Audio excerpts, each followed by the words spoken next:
CPIM Punnayurkulam east west ബ്രാഞ്ചുകൾ സംയുക്തമായി ജനകീയ പങ്കാളിത്തത്തോടെ നിർമ്മിക്കുന്ന മണിച്ചേച്ചിക്കൊരു സ്നേഹവീടിന്റെ തറക്കല്ലിടൽ കർമ്മം നടന്നു. പുന്നയൂർകുളം 15-ാം വാർഡ് കിണർ പരിസരത്ത് തനിച്ച് താമസിക്കുന്ന പെരുവഴിപ്പുറത്ത് പരേതനായ കുഞ്ഞുമോൻ ഭാര്യ മണിക്കാണ് വീട് നിർമ്മിച്ചു നൽകുന്നത്.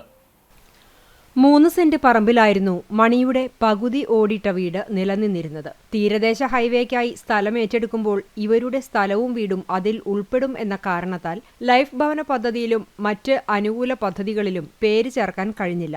എന്നാൽ പിന്നീട് വന്ന അളവെടുപ്പിൽ ഇവരുടെ അതിരിനോട് ചേർന്ന സ്ഥലമാണ് ദേശീയപാത അധികൃതർ ഏറ്റെടുത്തത്. റോഡ് പണി ആരംഭിച്ചതോടുകൂടി ദുരിതവും വർദ്ധിച്ചു.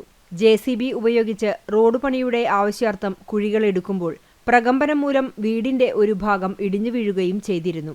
നവീകരണം നടത്താനുള്ള സാമ്പത്തിക സ്ഥിതി ഇല്ലാത്തതിനാൽ ഇടിഞ്ഞു വീഴാറായ കൂരയിലായിരുന്നു ഇവരുടെ താമസം. തൊഴിലുറപ്പ് ജോലിയാണ് ഏക ഉപജീവനമാർഗം. ഇവരുടെ ദയനീയ അവസ്ഥ മനസ്സിലാക്കിയാണ് CPIM ഈസ്റ്റ് വെസ്റ്റ് ബ്രാഞ്ച് കമ്മിറ്റികളുടെ നേതൃത്വത്തിൽ ജനകീയ പങ്കാളിത്തത്തോടുകൂടി സ്നേഹഭവനം നിർമ്മിക്കാൻ തീരുമാനിച്ചത്. TK നൌഷാദ് ചെയർമാനായും ജിഷാദ് കൺവീനറായും ആലത്തയിൽ മൂസ ട്രഷററായും MC ബഷീർ, കമാൽ എന്നിവർ രക്ഷാധികാരികളുമായി കമ്മിറ്റി രൂപീകരിക്കുകയും ചെയ്തിട്ടുണ്ട്. മുൻ MLAയും CPIM ജില്ലാ സെക്രട്ടറിയുമായ KV അബ്ദുൽ ഖാദർ വീടിന്റെ തറക്കല്ലിടൽ കർമ്മം നിർവഹിച്ചു.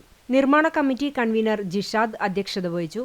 പുന്നയൂർകുളം പഞ്ചായത്ത് പ്രസിഡന്റ് ജാസ്മിൻ ഷഹീർ, ജില്ലാ പഞ്ചായത്ത് ആരോഗ്യ വിദ്യാഭ്യാസ standing committee chairman Rahim Veettipparambil, ward മെമ്പർമാരായ ആലത്തയിൽ മൂസ, ഹാജറ കമറുദ്ദീൻ, മുൻ പഞ്ചായത്ത് പ്രസിഡന്റ് AD ധനീബ്, കോൺഗ്രസ് നേതാവ് Moosa Alathayil, V Appu master, V Thajudheen തുടങ്ങി പ്രദേശത്തെ വിവിധ സാമൂഹിക പ്രവർത്തകരും പങ്കെടുത്തു.